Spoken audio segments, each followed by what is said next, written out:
మన రాజుల రాజు, మన ప్రభువు అయిన యేసయ్య, మన ప్రభువుల ప్రభువు, మన రక్షకుడైన యేసయ్య మనకు అన్ని విషయములలో మాదిరి కలిగి ఉన్నాడు. ఇప్పుడు ఆ రాజ్యంలోనికి అనేక మందిని పిలుచుటకు, అనేక మందిని చేర్చుకొనుటకు, అనేక మందిని శుద్ధులుగా చేయుటకు, అనేక మందిని చీకటిలో నుండి వెలుగులోనికి దాటించుటకు, అనేక మందిని ముట్టుటకు, తాకుటకు, స్వస్థపరచుటకు, అపవాది చేత పీడింపబడుచున్న అనేక మందిని విడిపించుటకు, బంధింపబడిన వారిని విడిపించుటకు, సంఖ్యలలో ఉన్న వారిని ఆ కట్లన్నీ తెంపివేసి విడుదలను ప్రకటించుటకు, రోగులైన వారిని స్వస్థపరచుటకు, బలహీనులుగా ఉన్న వారిని బాగు చేయుటకు, బలపరచుటకు, కుష్ఠరోగులను సైతం బాగు చేయుటకు, చనిపోయిన వారిని సైతం తిరిగి మరలా జీవంలోనికి తెచ్చుటకు, మరల వారు బ్రతుకులాగున చేయుటకు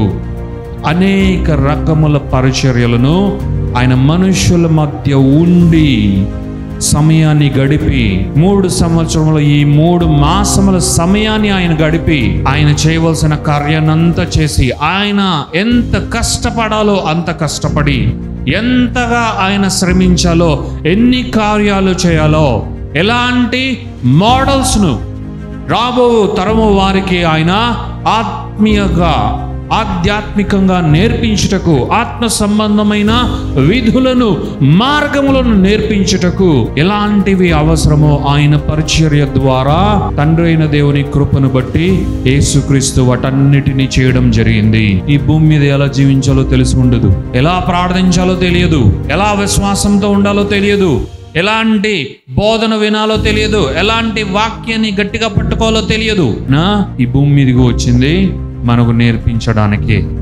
యేసయ్యకు తెలుసు, as a part of almighty God's plan he need to teach so many things unto his children. వారు ఏం చేస్తున్నారో వారికి తెలియట్లేదు. దేవుని వాక్యాన్ని, దేవుని ఉపదేశాన్ని, దేవుని యొక్క సత్యమును, జీవమును, వెలుగును వారు అర్థం చేసుకోలేని అజ్ఞానులుగా, మూర్ఖులుగా ఉన్నారు.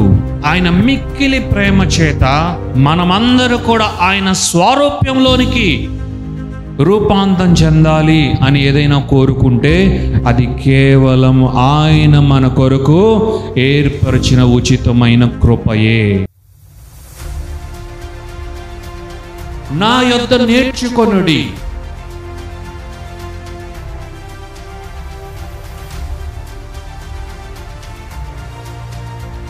దేవునికి మహిమ కలుగును గాక. 2025 సంవత్సరంలోని 3వ మాసంలోనికి దేవుడు మనల్ని అడుగు పెట్టించి ఈ యొక్క మొదటి ఆదివారమునకు అవసరమైన కావలసిన వాక్యాన్ని మనకు వినిపింపచేయబోతున్నాడు. దేవుని నామానికే మహిమ కలుగును గాక. హల్లెలూయా. ఆయన ఈ యొక్క మాసమునకు ఏ ప్రణాళికలైతే కలిగి ఉన్నాడో, ఏ ఉద్దేశాలైతే మనందరి కొరకు ఆయన కలిగి ఉన్నాడో అవి మనం తెలుసుకోవాలి. దేవుడే మనకు తెలియజేవాడుగా ఉన్నాడు. దేవుడు మనకంటే ముందు అన్నిటినీ సిద్ధపరిచేవాడుగా ఉన్నాడు. అయితే దేవుని బిడ్డగా మనము దాని కొరకు ఎదురు చూచుచున్నామా? మనము వాటిని కావాలని కోరుకుంటున్నామా? వాటి కొరకు మనము ఆశపడుతున్నామా లేదా? వాటి కొరకు మనము డిజైర్ కలిగి ఉన్నామా లేదా? దేవుడు ఈరోజు మనతో మాట్లాడుతూ ఉన్నాడు. దేవుడు సిద్ధపరచువాడే అయితే మనము కూడా ఆయనతో పాటు సిద్ధపాటు కలిగి దేవుడు సిద్ధపరిచినవన్నీ మనము కూడా పొందుకొనుటకు, వినుటకు, వాటిని పుచ్చుకొనుటకు మనల్ని మనం ప్రిపేర్ చేసుకోవాలి. ఎప్పుడు కూడా మనము అలర్ట్గా ఉండాలి, యాక్టివ్గా ఉండాలి. యాక్టివ్గా ఉన్నదే దేవుని వాక్యం కాబట్టి మనల్ని ఎప్పుడు కూడా యాక్టివ్గానే ఉంచుతుంది. మన దేవుడు నిద్రపోయేవాడు కాదు కాబట్టి ఆయన ఇచ్చిన వాక్కు కూడా ఎప్పుడు కూడా అది సజీవముగా, చురుకైనదిగా ఉంటూ మనల్ని కూడా చురుకుగా నడిపించేదిగా, మనలో చురుకదనాన్ని కలుగు చేసేదిగా దేవుని వాక్యం ఎప్పుడూ మనల్ని పలకరిస్తూనే ఉంటుంది. నీవు దేవుని వాక్యాన్ని ఆలకిస్తూ ఉన్నావా? దేవుని వాక్యాన్ని నీవు లక్ష్య పెడుతూ ఉన్నావా? దేవుని వాక్యాన్ని వింటూ ఉన్నావా? ఈరోజు ఎందుకు నీవు ఖాళీగా ఉన్నావు? ఈరోజు ఎందుకు నీవు టైం వేస్ట్ చేస్తున్నావు? ఈరోజు ఎందుకు వాక్యాన్ని నింపుకోవట్లేదు? ఎందుకు దేవుని వాక్యాన్ని నీవు వినట్లేదు?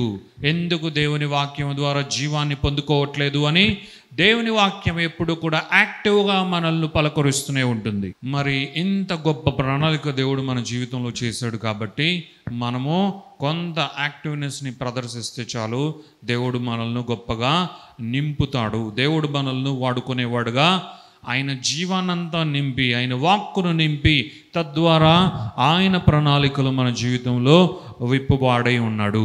ఆయన ప్రణాళికలు మన జీవితంలో తెరచువాడై ఉన్నాడు. మనం నిజముగా ధన్యులము. ఇంత గొప్ప జీవితాన్ని దేవుడు మనకు అనుగ్రహించాడు.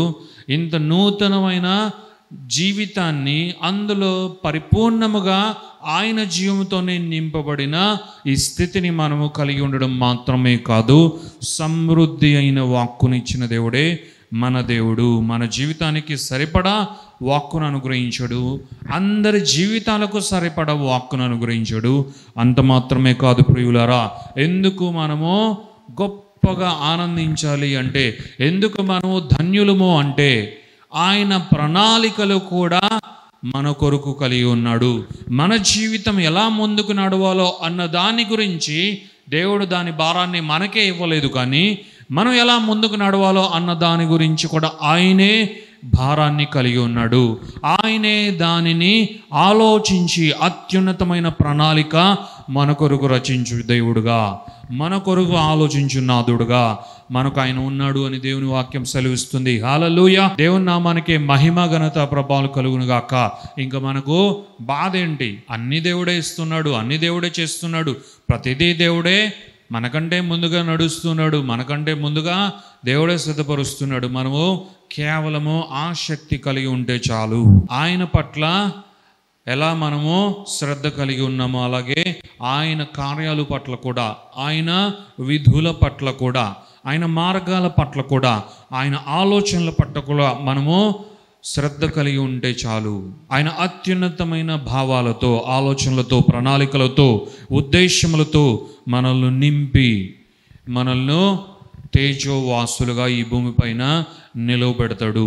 వెలుగు సంబంధులముగా మనం అనేకులకు వెలుగునిస్తాము. మనము పెడచెవి పెట్టకుండా దేవుడు వినిపించే వాక్యాన్ని మన యొక్క వినికిడిలోకి దాన్ని తీసుకోవాలి, మన ఆలోచనలోకి దాన్ని తీసుకోవాలి. అన్నిటికన్నా విశేషముగా మన హృదయంలోనికి ఈ వాక్యాన్ని వెతుకొనుటకు మనము వేగిరపడాలి అని దేవుడు కోరుకుంటూ ఉన్నాడు. హల్లెలూయా. దేవుని నామానికి మహిమ ఘనత ప్రభావాలు కలుగును గాక. మన రాజుల రాజు, మన ప్రభువు అయిన యేసయ్య, మన ప్రభువుల ప్రభువు, మన రక్షకుడైన యేసయ్య మనకు అన్ని విషయములలో మాదిరి కలిగి ఉన్నాడు. ఆయన ఈ భూమిపైకి వచ్చుటకు గొప్ప ప్రణాళిక కలిగి ఉండగా, తండ్రి ఆయన కొరకు ఎన్నో ప్రవచనాలు ప్రవచింపచేయగా, మనందరి కొరకు, మానవుల కొరకు, మానవ జాతి కొరకు తండ్రి అయిన దేవుడు అత్యున్నతమైన ప్రణాళిక కలిగి, అందులో ఎన్నో ఉద్దేశాలు మానవ జాతి కొరకు తండ్రి అయిన దేవుడు కలిగి ఉండగా, అందులో అత్యున్నతమైనది ఏంటో తెలుసా? మనం ఎలా ఈ భూమిపైన జీవించాలో, రక్షింపబడి, విమోచింపబడి, పాపక్షమాపణ పొంది, మార్చబడి, చీకటి నుండి వెలుగునకు దాటింపబడి, ఆయన జీవాన్ని పొంది, ఆయన పునరుద్ధాన శక్తిని పొంది, ఇవన్నీ మనము పొంది కూడా ఈ భూమిపైన మనము ఎలా నిలబడాలో, ఎలా ముందుకు నడవాలో, ఎలా జీవించాలో, ఎలా మన జీవన గమనాన్ని కొనసాగించాలో, మన ప్రయాణాన్ని కొనసాగించాలో నేర్పించేందుకు తండ్రి అయిన దేవాతి దేవుడు మన ప్రియుడైన రక్షకుడైన యేసయ్యనే మాదిరిగా ఈ భూమిపైకి పంపించాడు. యేసుక్రీస్తునే మనకు మార్గముగా, సత్యముగా, జీవముగా, మన ఆత్మకు, మన హృదయానికి, మన జీవితానికి మాత్రమే కాదు, మన భవిష్యత్తుకు, మన ఉనికికి, మన ఆత్మీయ ఉనికికి కూడా యేసుక్రీస్తునే ఒక మాదిరిగా, ఒక ఎగ్జాంపుల్గా, రోల్ మోడల్గా తండ్రి అయిన దేవుడు సిద్ధపరిచాడు అని దేవుని వాక్యం సెలవిస్తుంది. దేవుని నామానికే మహిమ ఘనత ప్రభావం కలుగునుగాక. హల్లెలూయా. యేసయ్య కేవలం ఈ భూమి మీదకి వచ్చి ఆయన నేరుగా సిలువెక్కి, అంతకంటే ముందు కొన్ని గాయాలు, కొన్ని దెబ్బలు, కొన్ని హింసలు పొంది సిలువెక్కి ఆయన పడవలసిన శ్రమలు, హింసలన్నీ పొంది ఆయనకి మరణించి ఆయన తండ్రి ప్రణాళిక చొప్పున 3వ దినమున తిరిగి లేచి పునరుద్ధానుడై ఓకే టాటా బాయ్ బాయ్, ఇక నేను వస్తాను, ఇక నేను చేయవలసింది నేను చేసేసా, ఇక నేను వస్తా బాయ్, మీకు కావాల్సింది నేను ప్రిపేర్ చేసేసాను, నేను పరలోకానికి వెళ్తూ ఉన్నా, మరల మనం కలుద్దాం అని చెప్పి యేసయ్య వెళ్ళిపోయి ఉన్నా కూడా మన రక్షణ పరిపూర్ణమైనదే. కానీ అలాగా దేవుడు జస్ట్ ఆయన పార్ట్ వరకే చేసి ఆయన లిమిట్ చేసుకొని, లేదంటే చాలా చాలా బిజీగా ఓకే ఇదే నాకు తండ్రి ఇచ్చింది, ఇంక నేను వస్తాను సరే బాయ్ అని వెళ్ళిపోయిన వాడు కాదు మన యేసయ్య. ఆయన ఈ భూమి మీదకి అడుగు పెట్టినప్పటి నుండి, ఆయన పునరుద్ధానుడై తిరిగి లేచిన తరువాత 40 దినముల వరకు ప్రతి దినము కూడా భూమిపైన ఒక గొప్ప ప్రణాళిక కలిగిన వాడే యేసయ్య. మనుషులకు అర్థం కావచ్చు, అర్థం కాకపోవచ్చు, అణువణువున ఏదో ఒక ప్రణాళికను కలిగి దానిని నెరవేర్చిన వాడే యేసయ్య. ఏదో ఒక ఉద్దేశాన్ని ఈ భూమిపైన చేశాడు.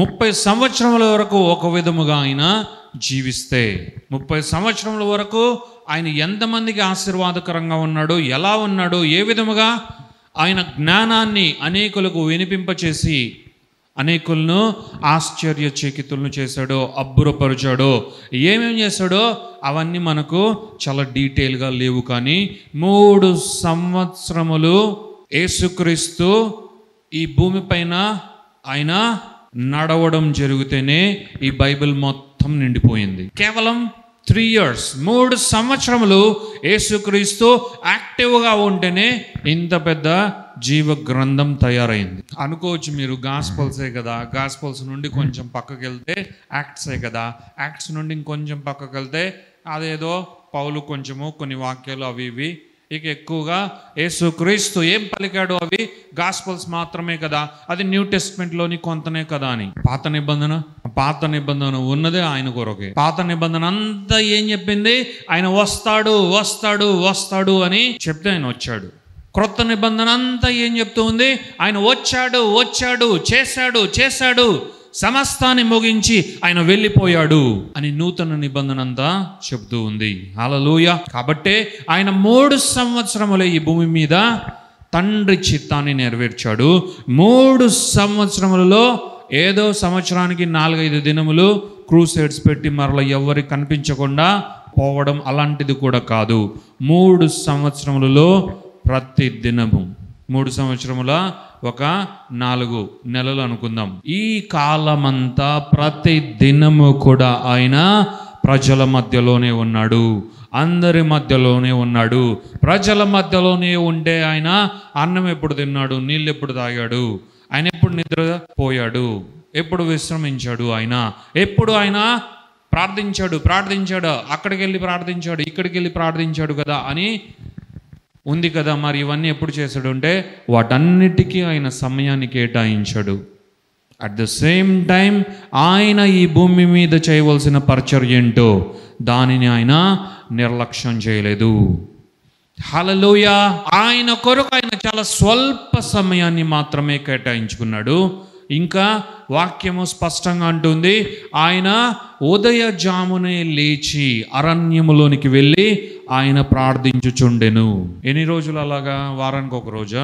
3 సంవత్సరములు 3 నెలల వరకు కూడా ఆయన ప్రతిదినం ఉదయమే లేచి ఎవ్వరూ లేని ఆ చోట తండ్రి అయిన దేవునితో ఆయన అలోన్గా ఉండి తండ్రి అయిన దేవునితో సమయాన్ని గడుపుతూ ఉండేవాడు మన యేసయ్య. హల్లెలూయా. ఇక ఆయన మిగిలినవన్నీ కూడా చేస్తూనే ఆయన ఈ భూమిపైన ఏది ప్రాముఖ్యమైనదో దానిని చేసేవాడు. దేవుని నామానికే మహిమ ఘనత ప్రభావం కలుగును గాక. అనగా పరలోకంలో ఏ రాజ్యాన్నైతే భూమిపైన తండ్రి స్థాపించాలనుకున్నాడో, ఏ రాజ్యాన్నైతే యేసు నామాన్ని బట్టి తండ్రి అయిన దేవుడు ఈ భూమిపైన స్థిరపరచాలనుకున్నాడో, ఏ రాజ్యాన్ని స్థాపించడానికైతే యేసయ్య ఈ భూమి మీదకి అడుగు పెట్టాడో, ఆయన రావడంతోనే ఆ రాజ్యము వచ్చేసింది. హల్లెలూయా. ఇప్పుడు ఆ రాజ్యంలోనికి అనేక మందిని పిలుచుటకు, అనేక మందిని చేర్చుకొనుటకు, అనేక మందిని శుద్ధులుగా చేయుటకు, అనేక మందిని చీకటిలో నుండి వెలుగులోనికి దాటించుటకు,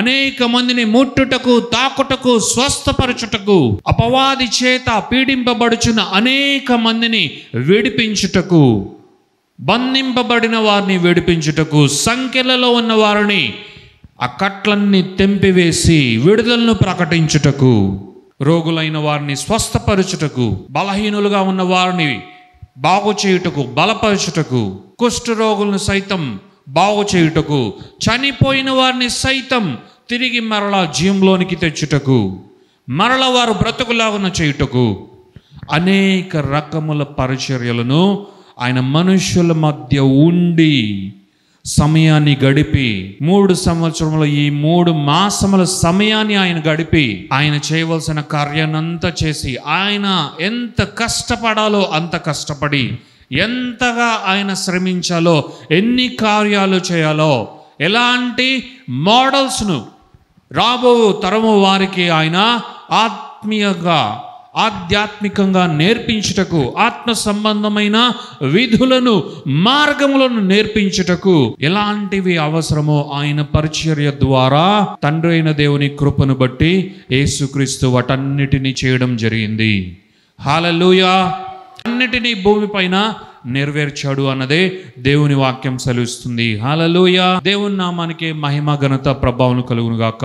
యేసుక్రీస్తు ఇలా గనుక చేయకపోయి ఉంటే మనము కూడా రక్షణ వరకైతే పొంది ఉంటాము, పాప క్షమాపణ అయితే పొంది ఉంటాము, రక్షణ పొందిన ఆనందంతో ఉండి ఉంటాం. కానీ ఈ భూమి మీద ఎలా జీవించాలో తెలిసి ఉండదు, ఎలా ప్రార్థించాలో తెలియదు, ఎలా విశ్వాసంతో ఉండాలో తెలియదు, ఎలాంటి బోధన వినాలో తెలియదు, ఎలాంటి వాక్యాన్ని గట్టిగా పట్టుకోవాలో తెలియదు.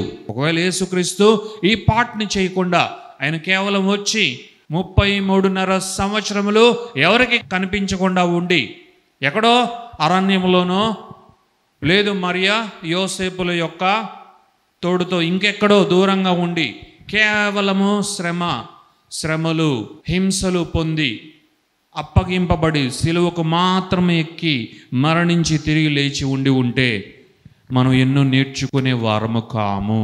మన యేసయ్య ఎవరో తెలుసా? నా యొద్ద నేర్చుకొనుడి అని చెప్పిన వాడే మన యేసయ్య.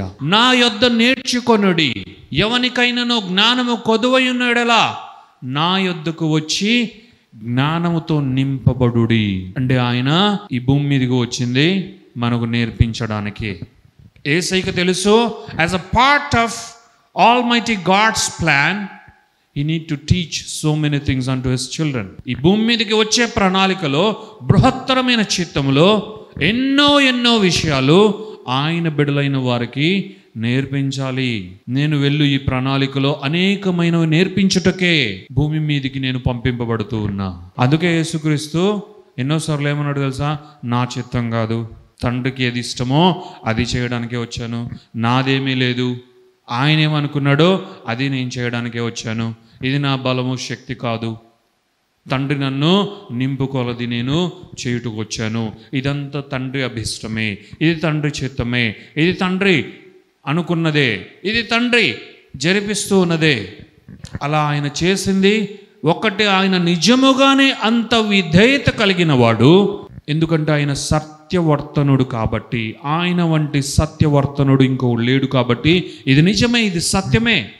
ఇంకొక వైపు అలా ఎందుకు చేశాడు యేసయ్య అంటే, నీవు నేను అలా కావడానికి, నీవు నేను మన జీవితములలో ఇది తండ్రి చిత్తమే అని చెప్పేంతగా ఉండుటకు, ఇది దేవుని చిత్తమే, నాది కాదు బ్రదర్, నాది కాదు సిస్టర్, నేను ఇలా చేస్తున్నాను అంటే ఇది దేవుని చిత్తమే, ఇది దేవుని ఇష్టమే, దేవుడు నాతో మాట్లాడాడు, దేవుడు ఈ ప్రణాళికను నాకు వినిపింపచేశాడు, ఇది నాకు విప్పాడు, ఆయన నాతో మాట్లాడాడు, వాక్యం ద్వారా మాట్లాడడం జరిగింది, దేవుని శక్తి ద్వారా, పరిశుద్ధాత్మ ద్వారా దేవుడు నాతో మాట్లాడడం జరిగింది, ప్రవచనం ద్వారా దేవుడు మాట్లాడడం జరిగింది, ప్రత్యక్షతతో నింపి ఆయన నాకు ఈ విషయాలన్నీ బయలుపరిచాడు. ఇదిగో నీవు ఇలా చేయి నా ప్రియ కుమారుడా, నా ప్రియ కుమార్తె, ఇదిగో నీవు ఇలా చేయి, ఇవన్నీ కూడా దేవుడే నాకు బయలుపరచాడు అనేంతగా మనం జీవించుటకే యేసుక్రీస్తు మన నిమిత్తమై ఈ భూమి పైన కూడా ఆయన ఖాళీగా లేడు. పరలోకంలో ఎలాగో ఆయన ఖాళీగా ఉండడు, ఎప్పుడు కూడా మన గురించే ఆలోచన కలిగి ఉంటాడు, మన గురించే మదనం కలిగి ఉంటాడు. ఈ భూమి మీద కూడా ఆయన తండ్రి చిత్తాన్ని నెరవేర్చుటలో చాలా బిజీగా ఉన్నాడు. నాకేంటి, నాకు ఇప్పుడు ఏ అవసరం ఉంది, నాకు ఇప్పుడు ఏం కావాలి అని వేటిని లక్ష్య పెట్టిన వాడు కాదు యేసయ్య. ఎందుకంటే ఆయన గురించి సమస్తము తండ్రి కేర్ తీసుకునేవాడు కాబట్టి ఆయనకు కావలసినదేంటో తండ్రి అనుగ్రహించేవాడుగా ఉన్నాడు. కాబట్టి మొదట దేవుణ్ణి వెదకండి, మొదట ఆయన రాజ్యమును వెదకండి, మొదట ఆయన నీతిని వెదకండి, అప్పుడు అవన్నీ కూడా మీకు అనుగ్రహింపబడును అని యేసుక్రీస్తు అన్నాడు. ఎందుకంటే అది ఆయన చేసి చూపించాడు. అది అన్నప్పుడు ఆయన అది చేస్తూ ఉన్నాడు, దానిని శిష్యులు కూడా గమనిస్తూ ఉన్నారు. ఆహారం ఎలా సమకూడేది యేసయ్యకు తన శిష్యులకు, ఇక ఆయనతో పాటు ఉన్న ఎంతమంది అయితే అంతమందికి ఆహారం ఎలా సమకూడేది, వారి అవసరతల అక్కర్లన్నీ ఎలా తీర్చబడేవి. ఎందుకంటే యేసయ్య మొదట నా తండ్రి రాజ్యం, మొదట నా తండ్రి నీతి, మొదట నా తండ్రికి ఏది ఇష్టమో, మొదట ఆయన చిత్తం ఏంటో అదే నేను చేస్తా. నాకు కావాల్సినవన్నీ దానికి నేను ప్లాన్ రచించుకోను, నాకు కావాల్సినవన్నీ నేను ఎలా అని ఒక టీంని పెట్టి రెడీ చేసుకోను. అవన్నీ కూడా వస్తాయి, దాని గురించి నేను పెద్దగా ఆలోచించాల్సిన అవసరం లేదు అని ఇది ఎక్స్పీరియన్షియల్గా యేసుక్రీస్తు దానిని చేశాడు. దేవుని నామానికే మహిమ కలుగునుగాక. యేసుక్రీస్తు ఒకటి చెప్పి అది ఆయన చేయకుండా ఉండిన వాడు కాదు. ఆయన ఏది చెప్పినా అంతకంటే ముందు దానిని ఆయన చేసిన వాడే మన రక్షకుడైన యేసయ్య. హల్లెలూయా. దేవుని నామానికి మహిమ కలుగునుగాక. ఇలాంటి మాదిరిని మనకు కనపరచుటకే యేసుక్రీస్తు ఈ భూమి మీద అడుగు పెట్టడం జరిగింది. హల్లెలూయా. ప్రతి దానిలో కూడా యేసుక్రీస్తు మనకు మాదిరిగా ఉన్నాడు. ప్రతి విషయంలో కూడా యేసుక్రీస్తు మనకు తలగా ఉన్నాడు. అందుకనే అపోస్తలుడైన పౌలు రాస్తూ ఉన్నాడు దేవుని వాక్యము, భర్త భార్యకు తల అయితే భర్తకు శిరస్సు క్రీస్తే. అంటే అల్టిమేట్గా ప్రతి ఒక్కరికి శిరస్సు యేసే, ప్రతి ఒక్కరి ప్రభువు యేసే, ప్రతి ఒక్కరిని పాలించువాడు యేసే. హల్లెలూయా. కాబట్టి ఆయన అన్ని విషయములలో మనకు తలగా ఉన్నాడు, మాదిరిగా ఉన్నాడు. ఆయన ఈ భూమి పైన అనేక మార్గాలు మన కొరకు ఆయన వేసి ఏర్పాటు చేసి ఈ విధముగా మీరు సక్సెస్ఫుల్గా ముందుకు వెళ్ళిపోవాలి అని కోరుకున్నవాడు. హల్లెలూయా. కాబట్టే ఆయన ఏం చేస్తున్నాడో ఆయనకు తెలుసు. కాబట్టే మీరు నా యొద్దకు వచ్చి నేర్చుకొనుడి, మీ భారమును నేను తీసివేసి సులువైన కాడిని మీ మీద నేను పెడతాను. నాతో పాటు ఎవరైతే ప్రయాణం చేస్తారో వారు చక్కగా నేలను దున్నెదురు, అనగా నాతో కలిసి పరలోక సంబంధమైన ఆత్మ సంబంధమైన సంగతులు నేర్చుకొని వారి ఆత్మీయ జీవితంలో ఫలభరితముగా అయ్యెదరు. వారు ఫలించి అభివృద్ధి చెందెదరు. వారు బహుగా ఫలించి తండ్రికి మహిమ తెస్తారు. అందుకే నా పిలుపు, మీరు నా యొద్దకు వచ్చి నేర్చుకొనుడి. తండ్రి నా యందు ఏమి నెరవేర్చబడాలని ఆశపడ్డాడో అవన్నీ నేను ఈ భూమి పైన నెరవేర్చాను. ఇప్పుడు ఆయన మనతో మాట్లాడుతున్నాడు, ఇవన్నీ నేను నెరవేర్చాను మీ కొరకే. తండ్రి ఇవన్నీ నా యందు ఉంచింది కూడా మీరు ఇవన్నీ నేర్చుకొనుటకే. యేసయ్యకి బాప్తిస్మం దేనికి అవసరం లేదు. అంటే యేసుక్రీస్తు మనకు మాదిరిగా ఉండుటకు, అలాగే ఆయన నిజముగానే శరీర స్వరూపమును ధరించి ఈ భూమి మీదకి వచ్చాడు అని చెప్పుటకు, ఇలాంటివి ఏవైనా ఎగ్జాంపుల్స్ చేసి ఉంటే అది మన మాదిరి కొరకే. కానీ అనేక మంది టింగురోళ్ళు ఏమనుకుంటారంటే యేసుక్రీస్తు ఏముంది, పెద్ద గొప్ప ఏం లేదు. యేసుక్రీస్తు ఒకే పంపింపబడిన ఒక కుమారుడు, మనము కూడా కుమారులము, మనము కూడా యేసుక్రీస్తు లాగే. ఇంకా కొన్ని హద్దులు తీసేస్తే యేసుక్రీస్తుతో సమానమే మనము అని ఎవరైతే అనేక మంది wrong theologies, wrong doctrines, foundations కలిగి ఉన్నారో అజ్ఞానులుగా ప్రవర్తిస్తూ ఉన్నారు. వారు ఏం చేస్తున్నారో వారికి తెలియట్లేదు. దేవుని వాక్యాన్ని, దేవుని ఉపదేశాన్ని, దేవుని యొక్క సత్యమును, జీవమును, వెలుగును వారు అర్థం చేసుకోలేని అజ్ఞానులుగా, మూర్ఖులుగా ఉన్నారు. యేసుక్రీస్తు ఆయన షరతులు లేని ప్రేమ చేత, ఆయన మిక్కిలి ప్రేమ చేత మనమందరూ కూడా ఆయన స్వారూప్యంలోనికి రూపాంతరం చెందాలి అని ఏదైనా కోరుకుంటే అది కేవలం ఆయన మన కొరకు ఏర్పరిచిన ఉచితమైన కృపయే. అది ఆయన దయా కనికరమే, అది ఆయన దయా సంకల్పమే, అది ఆయన మిక్కిలి ప్రేమే. మనుషులను, మానవ జాతిని ఆయన రక్షించుటకు ఏ మంచి కూడా లేదు, ఏ ఘనత కూడా లేదు. అయినా కూడా అది ఆయన్ను బట్టే రక్షించాడు. అది ఆయన్ని బట్టే ప్రతి గొప్ప కార్యము తన కుమారుడైన యేసుక్రీస్తు ద్వారా తండ్రి అయిన దేవుడు మన కొరకు చేయించాడు. అలాగే యేసయ్య కూడా తండ్రి అయిన దేవుని యొక్క చిత్తాన్ని శిరసా వహించి పరిపూర్ణముగా మన కొరకు ఆయన నెరవేర్చాడు. ఇది ఆయన గొప్పతనమే. ఇది కేవలము యేసుక్రీస్తు అనుకుంటేనే జరిగింది. అలాగున ఈ భూమిపైన యేసుక్రీస్తు ఎన్నో ఎన్నో రకాల మాదిరిని మన ఆత్మీయ జీవితమునకు, ఈ భూమిపైన ఆయన రెండవ రాకడ వరకు మనము కనుపరచవలసిన గొప్ప ఆత్మీయ స్థితి, దాని కొరకు అవసరమైన మార్గములను యేసుక్రీస్తు ఆయన నెరవేర్చాడు. ఆయన జీవితము ద్వారా, ఆయన జీవన శైలి ద్వారా వాటన్నిటినీ కనుపరిచాడు. ఇవి మనము నేర్చుకున్నటకే. అందుకే మన యేసయ్య ఆయన పరిచర్యలలో ఎక్కువ శాతం ఏం చేశాడు తెలుసా? ఆయన పరలోక రాజ్య సువార్తను ప్రకటించాడు. అలాగే పరలోక రాజ్య మర్మములు మనం తెలుసుకొనులాగున, అనేకులు తెలుసుకొనులాగున దానికి సంబంధించిన బోధను యేసయ్య విరివిగా బోధించాడు. ఉన్నతమైన బోధను యేసయ్య అనేకుల కొరకు ఆయన బోధించి వినిపింపచేశాడు. హల్లెలూయా. అంటే ఆయన ప్రీచ్ చేశాడు, అలాగే ఆయన టీచ్ కూడా చేశాడు. ఆయన ఎంతగా ప్రీచ్ చేశాడో దానికంటే 3 రెట్లు ఎక్కువగా ఆయన బోధించాడు అని దేవుని వాక్యం సెలవిస్తుంది. హల్లెలూయా. దీనితో పాటు ఆయన మరి ఎక్కువగా చేసింది ఏంటో తెలుసా?